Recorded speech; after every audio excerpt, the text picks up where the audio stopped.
Welcome to the Learning Pines YouTube. We hope this video helps. You start by preparing the phone and game files.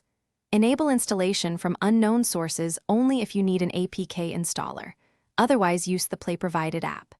Next, open a file manager and navigate to Android/data or the game's internal storage to find the Summertime Saga folder. Copy the primary save file and the entire saves folder to a safe location, cloud or PC, because once a mod or reinstall runs, you want a restorable copy ready. Once done, transfer the backed up files to the target device or folder. Use USB MTP for speed, ADB pull/push for precision, or upload to Google Drive for wireless transfer.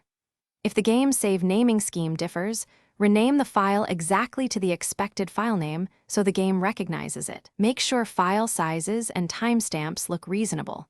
This helps avoid corrupted imports and keep the original backup until you confirm the game loads the save. Finally, launch Summertime Saga and allow the game to fully start so it can detect new save files. Do not force close during this phase. If the save does not appear, check the file path and Android file permissions. Sometimes the folder must be in /android/data/com. Summertime Saga or internal storage.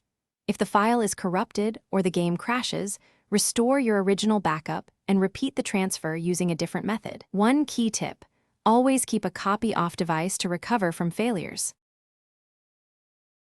Thanks for watching. Consider subscribing if we helped you.